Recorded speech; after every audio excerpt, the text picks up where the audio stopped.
오늘은 마태복음 18번째 시간입니다. 마태복음 6장 19절에서 24절 말씀 가지고 소탐 대신 작은 것을 탐하다가 큰 것을 잃게 된다라는 제목의 말씀으로 함께 은혜 나누고자 합니다. 프랑스의 유명한 철학자이자 또한 사회학자로 알려진 분이 있습니다. 로랑 베그라는 학자인데요. 그가 쓴 유명한 책이 있습니다. 도덕적 인간은 왜 나쁜 사회를 만드는가? 여러분, 도덕적 인간이라면 좋은 사회를 만들어야 되잖아요. 근데 연구해 보니까 그렇지를 않더라는 거예요. 도덕적 인간인데 나쁜 짓을 많이 하더라는 거예요. 그러면서 그가 연구한 내용을 이렇게 밝힙니다. 책을 통해서 미국인 1000명을 대상으로 설문조사를 했습니다. 그래서 그 책에 보면 죽어서 천국 갈 수 있는 유명인이 누구일까요? 라는 질문을 던졌습니다. 1위가 마더 테레사가 79%가 나왔고요. 2등이 마이클 조단이 65%, 그리고 다이애나 황태자비가 60%가 나왔어요. 그런데 이 조사 중에서 가장 흥미로운 발견이 하나가 됐어요. 천국 갈 수 있는 1위 로 꼽힌 사람이 의외의 사람이 있습니다. 무려 87%가 이 사람은 반드시 천국 간다, 그렇게 생각한 사람이 있어요. 누구일까요? 한번 알아맞혀 보세요. 응답자의 87%가 나 자신은 천국 간다, 그렇게 대답했어요. 대부분의 사람들이 자신을 천국 갈 만큼 어렵다, 그리고 나는 꽤 착한 사람이다, 그렇게 생각한다는 겁니다. 이건 대단한 착각이에요. 상황에 따라 우리는 거짓말을 잘 합니다. 정직하지도 못하고요. 예수를 믿지 않기도 하고요. 또 많은 사람들이 거짓된 인생을 살아갑니다. 그럼에도 불구하고 자신만큼은 천국 갈 분명한 확신을 갖고 살아간다는 거예요. 참 위선적이죠.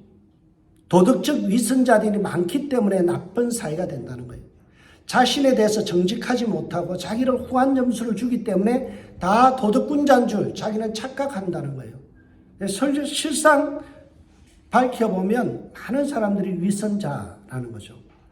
여러분, 신앙인들과 위선의 문제는 결코 멀지 않습니다. 아니, 예수 믿는 사람들이 더 위선적일 때가 있고요, 가식적일 때가 있습니다. 그래서 예수님은 마태복음 6장 전체에서 말씀하시기를 위선이라는 주제를 쭉 다루고 있어요. 6장 1절에서 18절까지는 위선적인 구제, 위선적인 기도, 위선적인 금식, 그 내용을 쭉 다뤘죠. 그러면서 위선적인 신앙을 할 경우에는 상 받을 건덕지가 없다라는 말씀을 하셨어요. 그래서 3번에 걸쳐서 그들은 자기 상을 이미 받았느리라, 그렇게 말씀하죠. 예수님이 가장 싫어하는 부류가 어떤 사람이에요? 위선자들이에요. 마태복음 19장에 보면 16절에서 30절에 나오는 부자 청년의 비유가 있죠. 거기에 보면 무엇을 말씀해 주는가 하면, 돈 앞에 맥을 못 주는 위선적인 신앙은 아무리 큰 소리 쳐도 소용이 없다. 나 믿음 좋아요가 아무리 말로 떠들어대도 돈 앞에서 무너지면 그 신앙 한 번쯤 재고해 봐야 된다라고 이야기하죠. 예수님께서 이르시되 내가 온전하고자 할진대 가서 내 소유를 팔아 가난한 자에게 주라. 그리하면 하늘에서 보화가 내게 있으리라. 그리고 와서 나를 따르라 하시니 그 청년이 재물이 많으므로 이 말씀을 듣고 근심하고 가니라. 부자 청년의 문제가 뭐예요? 주님 앞에서 나는 일주일에 이틀씩 금식합니다. 그리고 나는 참 의롭게 살았어요. 정말 도둑꾼자 같이 살았어요 라고 했는데, 예수님께서 너의 소유를 팔아 가난한 사람에게 주라. 물질적인 헌신을 할 수 있느냐라고 과제를 내었더니 그는 신앙을 포기하고 도망쳤다라는 것입니다. 돈 욕심 앞에서 맥을 못 주는 신앙은 위선적이다라는 겁니다. 예수님은 오늘 19절에서 24절을 통해서 제자들에게 위선의 유혹에 빠지기 쉬운 또 한 가지의 주제를 다룹니다. 그것이 바로 돈에 대한 탐욕입니다.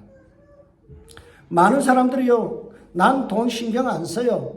예수 믿는 사람들 중에서요, 돈 그거 별거 아니에요 라고 이야기하는 분들이 많아요.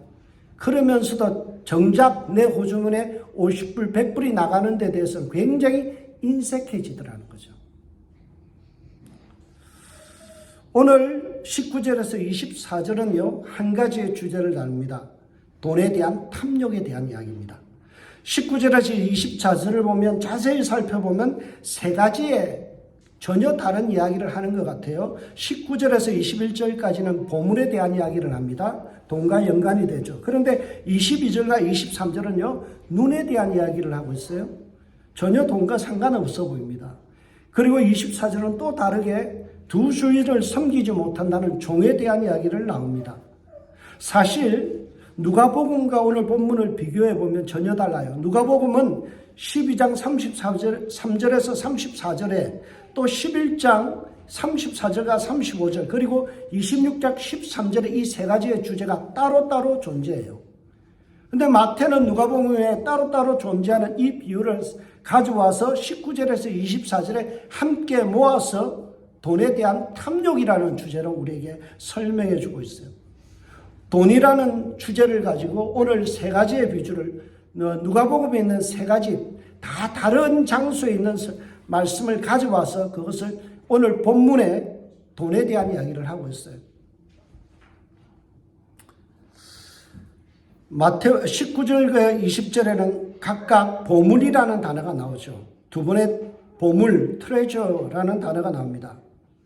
근데 이 보물이라는 단어가요, 우리가 보물로도 번역될 수 있지만 영어로 보니까 이것을 디파짓, 수입이라고 그렇게 번역할 수도 있더라고요. 돈을 입금하다라는 거죠. 나에게 있는 수입, 이게 보물이잖아요. 그리고 나서 오늘 이어지는 22절과 23절은 눈에 대한 이야기인데 이거는 뭐에 대한 이야기일까요? 돈과 어떤 관련이 있을까요? 돈을 보는 눈, 세계관, 가치관이라는 거예요. 물질에 대한 가치관. 여러분, 우리는 눈으로 보여지는 대로 우리 인생이 가치관이 결정됩니다. 우리는 눈에 의해서 많은 것을 결정하고 살아가요.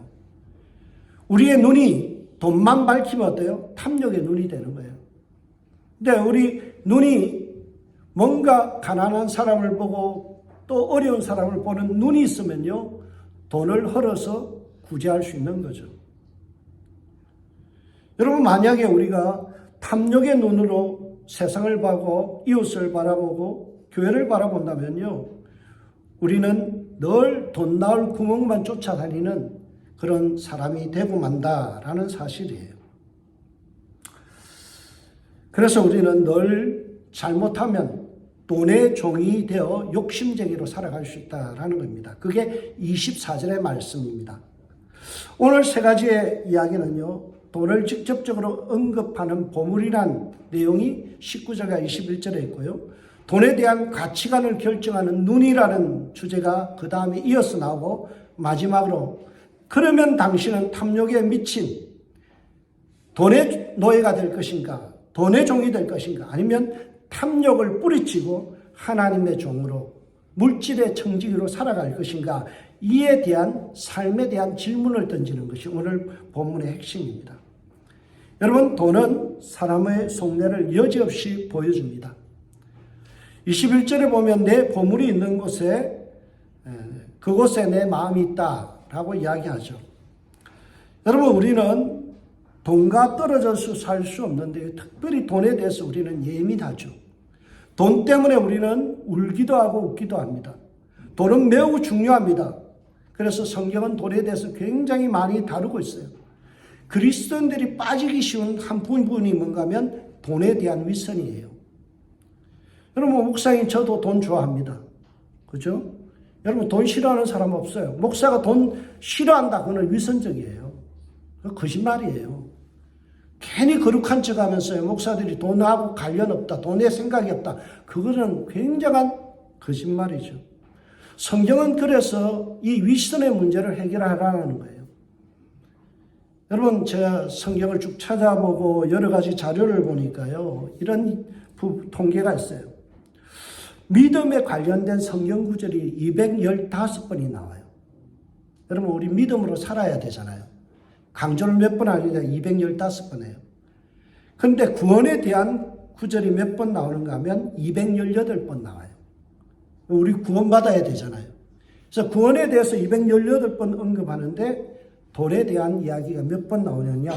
2084번이 나와요. 무려 10배나 많이 나옵니다.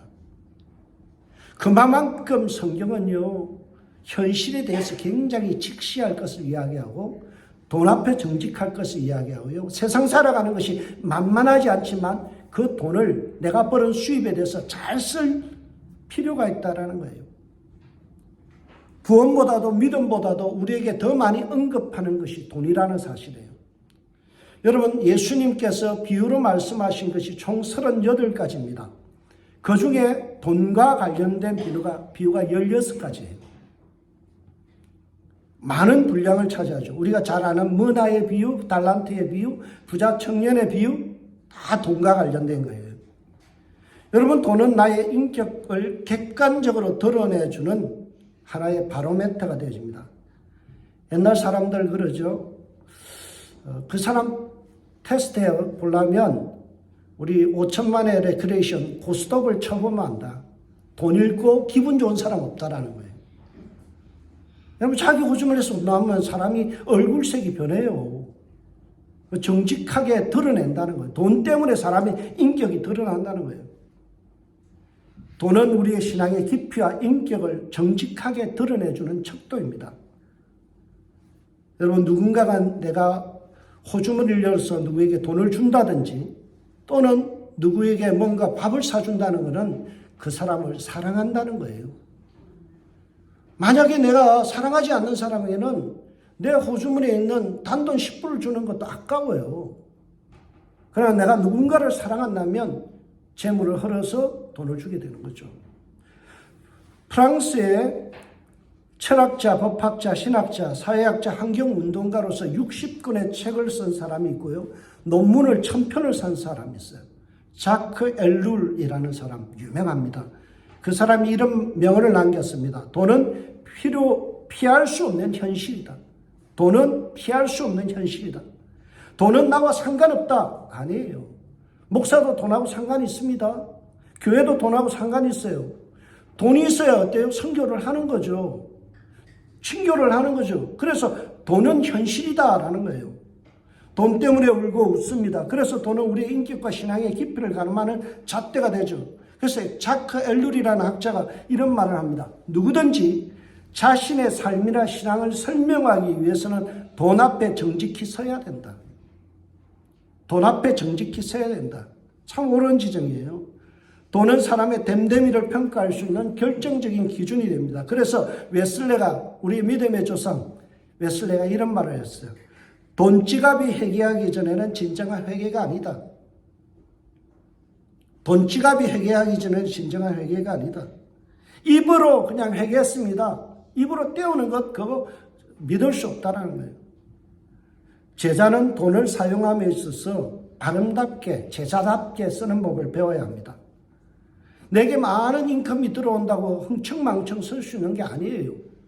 하나님께서 내게 물질의 부유함을 주셨으면 그 물질 가지고 선용할 수 있는 기회와 지혜를 가져야 돼요. 많은 사람들이 내게 막 뜻하지 않은 많은 행제, 정말 많은 돈이 부어지면요, 그걸 함부로 써버려요. 여러분, 돈을 사용함에 있어서 폼나게 써야 돼요. 돈을 사용하면서 제자다운 모습 드러나요. 우리가 아무리 신앙 고백을 멋지게 한다 할지라도 돈 사용에 있어서 성경적이지 않으면 건강한 신앙이라 할 수 없다라는 겁니다. 여러분, 돈을 폼나게 쓸 수 있는 저와 여러분들 되시길 주의 이름으로 축복합니다. 돈에 집착하는 제자가 되어서는 안 돼요. 여러분, 저는 성경을 읽으면서 이런 생각을 했어요. 천국에 가면 황금길이 있대요. 여러분 생각해 보세요. 이 바닥이 전부 다 황금으로 되어 있다고 생각해 보세요. 근데 왜 그렇게 설명했을까? 요한계시록에 왜 황금길을 설명했을까?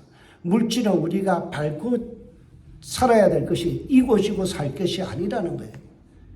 많은 사람들이 돈을 우상처럼 이고지고 떠발뜯고 살려고 그래요. 돈은요, 내가 다스리면서 사는 거예요. 돈의 노예가 되어서는 안 되는 거죠. 그래서 오늘 19절에 보면 뭐라고 이야기합니까? 너희를 위하여 보물을 땅에 쌓아두지 말라. 돈 욕심 부려서는 안 된다는 예수님의 말씀이 시작돼요. 우리가 돈을 사용해야 될 대상이 땅이 아니라고 말씀합니다. 그리고 나서 어디에다가 보물을 쌓아두라고 말씀합니까? 하늘이라고 이야기하죠. 오직 너희를 위하여 보물을 하늘에 쌓아두라. 이것은 헌금 많이 하라는 설교가 아닙니다. 오늘 본문 가지고 잘못 설명하면요, 교회다 헌금 많이 하세요, 이런 유의 설교가 될 수 있어요. 절대 그런 말씀 아닙니다. 오해하지 마세요. 돈을 하나님 보시기에 아름답게 쓰라는 거예요. 오늘 본문에 보면 예수님은 땅과 하늘을 대비하여 설명합니다. 땅이라는 것은 땅의 가치관, 세속적인 가치관, 하늘이라는 것은 하나님 나라의 가치관, 이걸 대비시켜서 이야기해요. 세상은 최대한 욕심을 부려라. 그리고 내 입에 털어넣으라라고 가르칩니다. 제가 어렸을 때 들었던 유명한 말이 있어요. 입에 있는 것은 내 것이 아니다. 삼켜야 내 것이다. 입에 있는 것도 뺏어 먹는다는 거예요. 그만큼 세상적인 가치관은요, 어떻게든 남의 것 후려쳐서라도 내 지갑에 내 호주머니 집어넣으라고 가르쳐요. 그러나 그렇게 살아가는 것은 땅에 보물을 쌓는 거예요. 나를 위해서 모든 욕심이 거기에 돈에 꽂히는 거죠. 성경은 세상은 최대한 욕심을 부려서 내 입에 털어넣으라고 말씀하지만 성경은 돈에 대한 욕심 때문에 사람을 잃지 말라라고 말씀하죠. 여러분, 바울이 디모데전서 5장 8절에 이렇게 말씀합니다. 누구든지 자기 친족, 특히 자기 가족을 돌보지 않으면 믿음을 배반한 자요 불신자보다 더 악하니라. 여러분, 돈 그리면서 가족과 싸우고 재산 분쟁 때문에 싸우고 친족들 서로 얼굴 안 보고 사는 거, 이거 불신자보다 못한 짓이라는 거예요. 여러분, 이거 심각하게 들어야 돼요. 우리 은생교회 성도들은요, 유산 때문에 절대 싸우면 안 돼요. 오늘날 가족들이 예수 믿으면서 서로 얼굴 안 보고 살아요. 왜 그래요? 그 돈 때문에, 그 탐욕의 마음 때문에, 그것 때문에 서로 더 많이 갖겠다는 이유 때문에 서로 싸우죠. 자기 친족 가족들이 어려워서 힘들어하는데도 외면해버려요. 우리만 잘 사면 돼. 내 새끼만 잘 되면 된다는 거예요. 이게 뭐라고요? 불신자보다 더 악하다라는 거예요. 성경은 우리에게 뭘 강조해요? 위선적인 신앙 벗어던지라는 거예요. 신앙 좋은 척 하면서 유산 싸움 가지고 서로 싸우고 형제까지 얼굴 안 보고 살고 미워하고 서로 분쟁하고 내가 더 많이 갖겠다고 장로, 목사 앉아서 싸우고 있으면 그게 무슨 꼴이에요? 그렇잖아요. 다 직분 받았는데 권사요, 장로요, 집사요, 목사인데도 돈 앞에 맥을 못 쳐요. 교회 오면은 거룩한 척 기도하고 거룩한 척 설교하면서 막상은 이 현실의 문제 앞에서 뭐예요? 위선적이 되는 거예요. 그래서 오늘 본문은 이렇게 이야기합니다. 오직 너희를 위하여 보물을 하늘에 쌓아두라. 근데 이 번역이 좀 부족한 번역이에요. 정확하게 번역하면 이렇습니다. 너희를 위하여 보물을 만들라. 너희를 위하여 보물을 만들라. 여러분, 보물은 올바른 돈을 사용함으로써 성도가 자신이 만들어가는 거예요. 진정한 부자가 어떤 사람일까요? 돈을 많이 가진 사람이 아니에요. 선한 삶을 살아가는 거예요. 형제들끼리 서로 우애 있게 살아가는 겁니다. 양보하면서 살아가는 사람이 진짜 부자라는 거예요. 오늘날 우리 그리스도인들이 이것을 잃어버리니까 뭐예요? 하늘의 보물을 쌓아두는 게 아니라 하늘의 보물을 갖다가 다 쓰레기통에다 집어넣어요. 하나님이 주신 이 많은 문복들을 갖다가 내 새끼와 나를 위해서만 쓰려고 그래요. 그러니까 어때요? 지옥이잖아요. 여러분, 욕심을 부리다가 나만을 위해서 돈을 긁어모으면요, 그래서 나에게 투자하면요, 그걸 전문용어로 꽝이라고 이야기합니다. 인생 꽝이에요. 하나님 보시기에 부도난 거예요. 땅의 가치로 살면 어떻게 된다고요? 예수님께서 이야기합니다. 거기는 좀과 동록이 해하며 도둑이 구멍을 뚫고 도둑질 하느니라. 여러분, 좀이 붙어서 전대를 다 헐어버려요. 동록이 와서, 곤충들이 와서 다 먹어버려요. 여러분, 도둑이 와서 들어와서 싹 털어가면 뭐예요? 남는 게 없어요. 실컷 모아보면 뭐합니까? 그거 도둑이 와서 싹 다 털어가면 그날로 꽝 되는 거예요. 여러분, 우리 인생이 나눠주고 베풀지 않으면 어때요? 꽝이라는 거예요. 마태는 이 사실을 강조하기 위해서 특별한 단어 하나를 선별해서 기록했습니다. 그게 동록이라는 단어입니다. 브로시스라는 이 단어는요, 먹는 것, 먹어치우는 것, 그런 뜻이에요. 말라기 3장 11절에는 소출을 내지 못하도록 해충이 와서 다 먹어버렸다. 특히 이 메뚜기가 와서 재앙처럼 와서 다 개걸스럽게 먹어버렸다라고 지칭할 때 이 단어를 동록이라는 단어를 썼어요. 마태는 지금 뭐 이야기해요? 너를 위해서만 돈을 긁어모으고 사용하면요, 어느 날 와서 동록이 와서 메뚜기 떼가 출몰해서 다 갉아먹어서 개걸스럽게 너에게 딱 달아붙어서 다 발가벗겨 버린다는 거예요. 하나도 남음이 없이 다 가져가 버린다는 거예요. 파탄나는 인생 낸다, 이걸 이야기합니다. 그러면 우리가 어떻게 돈을 사용해야 될까요? 어떻게 하는 것이 천국 백성다운 그러한 삶일까요? 오늘 본문과 같은 내용을 담고 있는 병행 본문 누가복음 12장 33절에서 34절에 보면 그 해답이 있습니다. 너희 소유를 팔아 구제하여 낡아지지 아니하는 배낭을 만들라. 곧 하늘에 둔 바 다함이 없는 보물이니 거기는 도둑도 가까이 하는 일이 없고 좀도 먹는 일이 없느니라. 너희 보물이 있는 곳에 너희 마음도 있느니라. 여러분, 하늘에 보물을 쌓아둔다는 것은 헌금 많이 하는 거 아니에요. 어떤 거예요? 흩어서 구제하는 거예요. 여러분의 형제에게, 여러분의 자매에게, 여러분의 가족에게, 여러분의 가족에게 인정 못하는 신앙이라면 그거는 문제가 있어요. 여러분들이 어려움에 당한 형제, 자매를 외면하고 나 혼자 내 자식들에게만 유산 물려주겠다. 이거 정말 잘못하는 거예요. 너희 소유를 팔아 구제하여 낡아지지 않는 배낭을 만들라라고 말씀하죠. 이것이 하늘 보물이다라는 겁니다. 마태는 예수님의 말씀을 받아 기록하면서 마태복음 19장 21절에 이렇게 얘기합니다. 예수께서 이르시되 내가 온전하고자 할진대 가서 내 소유를 팔아 가난한 자에게 주라. 그리하면 하늘의 보화가 내게 있으리라. 그리고 와서 나를 따르라. 그리고 와서 나를 따르라. 여러분, 제자 훈련 받잖아요. 제자 된다는 게 뭐라고요? 제자 되기 위해서는 앞에 선행적으로 해야 될 일이 있어요. 그게 뭐예요? 내 소유를 팔아 가난한 사람에게 주라. 구제하라는 거예요. 나눠주는 삶을 실천하기 전에는 제자 될 꿈도 꾸지 말라는 거예요. 여러분, 온전한 신앙은 겉으로 거룩한 척 윗선 떨면서 가난한 자를 외면하는 신앙이 아니에요. 하늘 보화가 되는 돈은요, 소유를 팔아 가난한 사람들에게 그것을 나눠줄 때 비로소 하나님이 인정하는 신앙이 된다는 거예요. 여러분, 하나님 나라의 부자 되실 주의 이름으로 축복합니다. 아멘 소리가 작아요. 아멘 합시다. 아멘. 그래요. 여러분, 큰 돈을 나눠주라는 게 아니에요. 내 주위의 형제들, 사촌, 육촌들 중에 어려운 사람이 있으면요, 100불이라도 보내세요. 밥 한 끼 따뜻하게 대접할 마음으로 그런 마음을 펼칠 때 그때 제자가 되는 거예요. 성경 말씀 109절 암송하면 뭐예요? 제자 훈련 고급반까지 다 입수하면 뭐예요?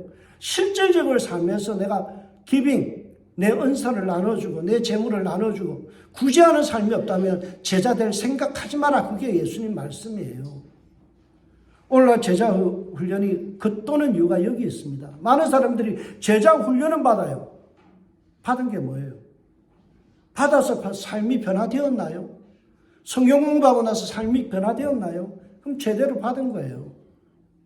흩어서 구제할 수 없는 마음이라면요, 그것이 아직까지 제자를 생각하지 말라는 거예요. 마태는 하나님 나라의 부자로 살라는 메시지를 보다 강조하기 위해서 19절에서 21절에 보면 보물의 이미지를 이야기했죠. 보물을 하늘에 쌓아두라. 그런데 22절에서 23절에 가서는 그것을 빛의 이미지로 전환합니다. 눈은 몸의 등불이니. 등불은 뭐예요? 빛이잖아요. 밝음을 이야기하고 있어요. 물질이 우리에게 이것이 밝게 사용되어져야 된다. 등불이 희미하면 쉽게 넘어지죠. 반대로 등불이 밝으면 잘 걸어갈 수 있습니다. 이처럼 우리의 돈에 대한 가치관이 밝으면 어때요? 우리가 아름다워지는 것이요. 그러나 탐욕이라는 이 덫에 걸려서 눈이 어두워지면 어때요? 우리는 신앙에서 실패하고 넘어지는 인생이 됩니다. 그래서 우리는 은밀한 중에 구제하는 하나님 나라의 가치관을 가지고 살아가야 돼요. 22절과 23절을 보세요. 눈은 몸의 등불이니 그러므로 내 눈이 성하면 온몸이 밝을 것이요 눈이 나쁘면 내 온몸이 어두울 것이니 그러므로 내게 있는 빛이 어두우면 그 어두움이 얼마나 더하겠느냐. 여기서 성하다라는 말이 내 눈이 성하다 하플루스라는 단어는요 싱글 포커스 그런 뜻이에요. 제가 갖고 있는 치명적인 약점이 더블 포커스예요. 그래서 제가 성경 읽고 하는 것이 참 힘든 게 그거예요. 왜냐하면 글자가 겹쳐 보이기 때문에 관점이 분명하지가 않아요. 성하다라는 말은 싱글 포커스, 초점이 맞췄다는 거예요. 성경적인 초점이 맞고 하나님이 생각하는 초점에 내 눈이 맞춰지는 거예요. 그게 눈이 성한 거예요. 눈이 나쁘다라는 말은요, 다른 말로 더블 포커스, 초점이 흐려져 있는 거예요. 사실 나쁘다라는 말에는 포네로스라는 단어를 쓰고 있는데요. 이것이 어떤 뜻인가 하면 사악하다, 이빌 그런 뜻이에요. 여러분 눈이 나쁘다라는 것은 우리의 관점이 굉장히 사악해졌다. 우리가 세상을 바라보고 사람을 바라보는 관점이 굉장히 사악하다는 말이 눈이 나쁘다 이 말이에요. 그래서 팔레스틴 예수님 당시에는요 이 눈이 나쁘다라는 의미는 사악한 탐욕의 눈을 가졌다 그런 의미였어요. 인간은 사악의 탐욕의 눈으로 세상을 바라보면요 모두가 돈벌이 수단으로 보여요. 사람을 사람으로 대우하지 않고 돈벌레의 기계로 보입니다. 이것은 돈을 벌 수 있을지는 몰라도 살아가는 것이 지옥이에요. 그러나 우리가 성경적인 관점을 가지고 살면 빛의 자녀들처럼 착함과 어려움과 진실함이 빛의 열매로 드러나요. 세상은 경쟁적으로 살라라고 이야기하지만 우리는 양보하면서 살아가라고 가르침을 받아요. 그게 하나님 나라의 관점이에요. 서로 도우면서 아름다운 세상을 누리라고 우리 성경은 그렇게 말씀해요. 그 관점에 맞춰 살아야 돼요. 오늘 본문은 우리에게 말씀합니다. 하나님의 관점을 잃지 말아라. 하나님 나라의 관점으로 사악한 욕망의 눈을 떼버리고 우리가 하나님이 원하는 관점으로 사람을 보라는 거예요. 여러분 품꾼의 이야기가 있죠. 아침 9시부터 저녁 5시까지 각기 다른 사람이 와서 마지막에 계산할 때는 주인이 어떻게 줘요? 5달란트, 한 데나리온을 어떻게 줍니까? 5시에 온 사람을 줬어요. 그러니까 누가 불평해요? 9시에 온 사람이 막 불평해요. 여러분 세상적인 관점을 보면 그 사람보다 일 많은 사람이 인센티브를 받는 게 당연해요. 아침 9시에 왔으니까 어떻게 해요? 적어도 2데나리온을 받아야죠. 근데 예수님께서는 뭐라고 그래요? 한 데나리온 주는 게 너에게 계약한 건 맞다라는 거예요. 그러고 나서 내가 내 것을 가지고 내가 선하게 5시에 온 사람에게 준 것을 악하다고 평가하느냐 그 말씀하세요. 무슨 말이에요? 여러분 5시에 온 사람은 그날 일 못하면 그 가정은 굶어 죽어요. 그런데 아침에 9시에 온 사람은 뭐예요? 그 굶어 죽을 수 있는 사람을 바라보면서 돈부터 생각해요. 내가 얼마나 더 받아야 되는가 이것만 생각하고 저 사람에게 필요한 돈이 있어야 된다는 것, 그 가정을 위해서 돈이 필요하다는 것은 어때요? 사람이 안 보이는 거예요. 그래서 그 말씀 앞뒤로 보면 무슨 말씀이 있어요? 먼저 된 자로서 더 나중되고 나중된 자로서 먼저 될 자가 있느니라. 그 말씀이 있어요. 어떤 말씀이에요? 네가 능력으로는 아침 9시에 불려갈 만큼 유능하고 어떤된 사람이지만 하나님의 나라의 관점에서 보면 너는 꼴찌야 이 말이에요. 여러분 우리가 신앙생활하면서 그럴 수 있습니다. 일찍 은혜 받은 사람. 하나님의 은혜를 일찍 깨닫고 젊은 날에부터 헌신하고 한 사람도 있어요. 하나님의 교회를 개척 멤버로서 일하는 사람이 있어요. 오래 교회를 지킨 사람이 있어요. 그 사람들이 속칭 말하는 텃세를 부릴 때가 있어요. 새로 들어온 사람들, 저 사람 뭐야? 누구의 마음이에요? 아침 9시에 온 사람 마음이에요. 주님께서 뭐라고 이야기해요? 너 그거 꼴찌야. 이 말 하는 거예요. 여러분 우리가 사람이 눈에 보여야 돼요. 돈이 자꾸 먼저 우리 눈을 가려버리면 우리는 어때요? 빛의 삶이 아니라 어둠의 삶을 살게 되죠. 욕망의 눈으로 사악한 눈으로 세상을 바라보면 사람이 안 보입니다. 그러나 하나님의 관점에서 보면 돈보다 먼저 사람이 보이고 불쌍하고 구제해야 될 대상이 보여요. 눈이 밝다라는 하플루스라는 이 단어가 그 단어에서 파생된 단어가 하플로테스라는 단어인데요. 이 말의 뜻은요, 관대하다라는 뜻이에요. 로마서 12장 8절, 9절, 11절, 13절에 9장 11절, 13절에 기록된 하플로테스라는 단어가 관대하다라는, 눈이 성하다라는 말은요, 눈이 밝다라는 말이 뭐예요? 관대한 눈으로 사람을 본다라는 거예요. 돈만 밝히는 눈이 아니라 사람을 볼 때 먼저 불쌍한 인생이 보인다는 거예요. 이게 진짜 예수 믿는 사람이고 제자라는 거예요. 왜 돈만 생각하세요? 사람이 먼저 보여야 돼요. 우리 교회는 돈을 잃을지언정 사람을 귀하게 여기는 교회 되길 주의 이름으로 축복합니다. 손해보더라도요, 우리는 사람이 우선이에요. 제 목회에 있어서 가장 중요한 건 사람입니다. 여러분, 건물 이거 아니에요. 재정 문제 아니에요. 가장 중요한 건 뭐라고요? 사람이에요. 저는 한 10일 전에 우리 김인중 장로님 보내드리고 나서 그분의 일생을 쭉 들으면서 참 많은 참 감동이 있었어요. 그분은 생전에 눈이 밝은 분이에요. 눈이 성한 분이에요.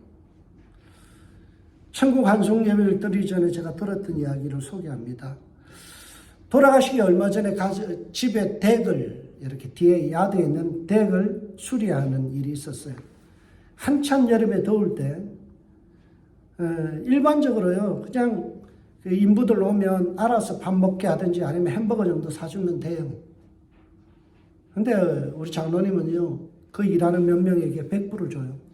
니네들 맛있는 거 사 먹어라. 그리고 날씨가 더우면요, 집안에 들어와서 쉬게 하고 또 물도 주고 먹을 것을 나눠줘요. 근데 더 더우면요, 오늘은 밤만 일하고 집에 가라. 저녁까지 일 안 해도 어떻게 한다고요? 다 돈 주면서 오늘 날이 이렇게 더운데 가서 좀 쉬어라. 그렇게 하셨다는 거예요. 이게 눈이 성한 것이고 사람이 먼저 보이는 것이고 관대한 거예요. 예수 믿으면서 일 시키면서 센트까지 따져가면서 하고요. 저는 우리 교회가 좀 일하러 오는 사람, 우리 교회 오는 사람들, 여기 잔디 깎으러 오는 사람들요, 꼭 오면 음료수 대접합니다.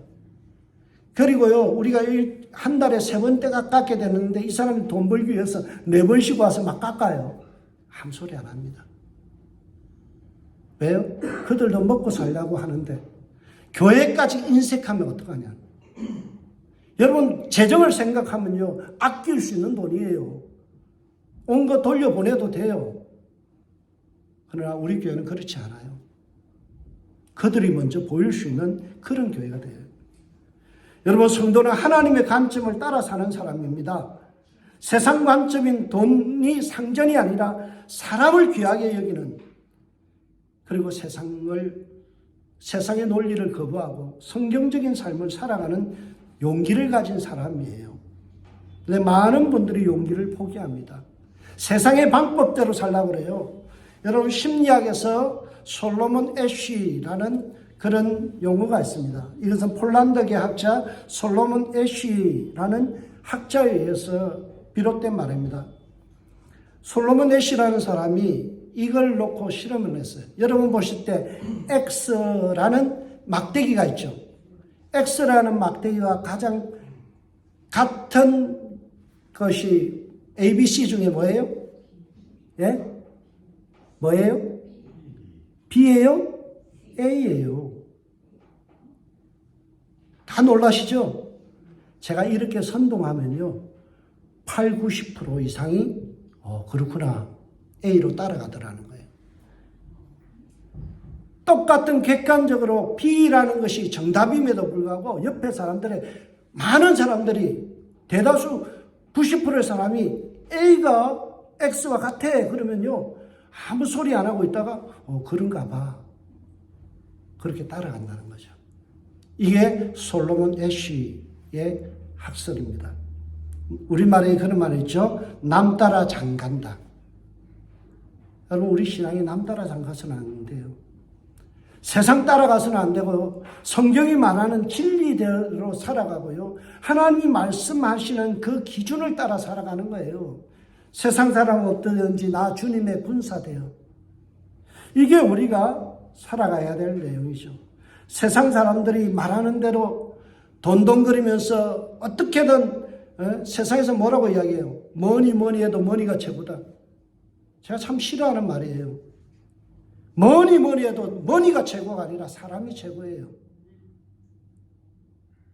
이걸 자꾸 이야기하면 거기에 따라가요. 그러니까 돈만 생각하는 거예요.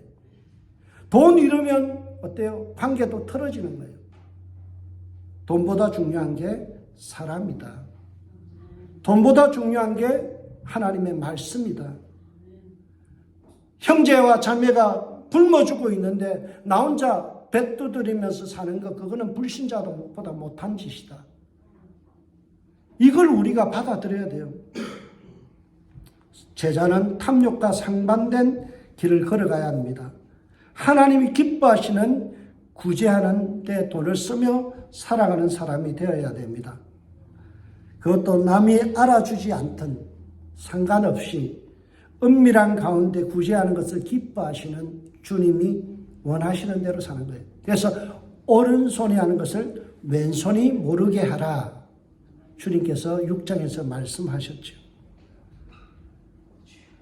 그래서 오늘 24절은 이렇게 이야기합니다. 한 사람이 두 주인을 섬기지 못하나니, 혹은 이를 미워하고 저를 사랑하거나 혹은 이를 중히 여기고 저를 경히 여김이라. 너희가 하나님과 재물, 만몬을 겸하여 섬기지 못하느니라. 우리는 성경적으로 살든지 아니면 세속적으로 살든지 둘 중에 하나를 선택하게 된다는 거예요. 마태복음의 유명한 주석가인 데이비드 터너가 19절에서 24절의 주제를 뭐라고 적었는가 하면 하나님인가 탐욕인가 라는 주제를 적었어요. 주석을 하면서 오늘 본문의 제목이 뭐라고요? 하나님의 뜻대로 살 것인가 아니면 사악한 탐욕의 눈으로 바라보며 살 것인가. 그래서 19절에서 21절은 땅의 보물과 하늘의 보물을 대비해서 나오고 22절과 23절은 분명한 관점의 변화가 있어야 된다. 세속적인 관점에서 하나님 나라의 관점으로 변화되어야 된다. 그리고 나서 24절은 제자도와 탐욕은 상반된다. 그렇게 설명해요. 제자는 탐욕을 버리는 사람이다. 그거예요. 제자는 형제들끼리 싸우는 사람 아닙니다. 유산 상속 때문에 싸우지 마세요. 무슨 일이 있어도 양보하세요. 하나님 앞에서 그것이 하늘에서 상을 쌓는, 보물을 쌓는 비결이에요. 내게 있으면 조금이라도 베풀며 사세요. 예수 믿으면서 명절이 됐는데도 선물 형제들에게 보내지 않는다면요, 문제 있습니다. 우리 교회는요, 명절 되거든 형제들 챙기세요. 이게 진짜 신앙이에요. 입으로 주여 주여 하면서 탐욕을 부리고 하나님의 뜻대로 살지 않는 위선적인 태도를 버려라 라는 겁니다. 여러분 밀턴의 신라곤이라는 책이 있습니다. 신라곤. 뭐예요? 천국을 잃어버린 것에 대해서 이야기합니다. 거기에 보면 신라곤에서 사탄의 이름이 뭐로 나오는가 하면 만몬, 돈으로 나옵니다. 돈이 사탄이라는 거예요. 돈 따라가면 사탄의 노예된다는 겁니다. 그러니까 우리가 사람을 귀히 여기고 사람 따라가고 또 주님이 원하시는 구제의 삶을 살아가면 그것은 사단의 정반대 천사의 삶이 되는 거예요. 사랑하는 우리 동역자 여러분, 돈에 시험 들지 마시길 주의 이름으로 축복합니다. 교회 헌금하는 것만큼 형제들에게 쓰세요. 정말 부탁입니다. 교회 헌금하는 것만큼 열심을 내어서 형제들에게 쓰세요. 나눠주세요. 그것이 우리 제자도의 삶이에요. 오늘날 많은 분들이 우리가 형제들 안에서 은밀한 가운데 구제하지 않는 이런 것 때문에 덕이 되지 않습니다. 저와 여러분의 삶이 오늘 하루를 살아가면서 흩어서 구제하고 많은 사람들에게 나눠줌으로 인해서 하나님 앞에 인정받고 하늘의 보물을 쌓아두는 저와 여러분들 되시길 주의 이름으로 축복합니다. 기도하겠습니다.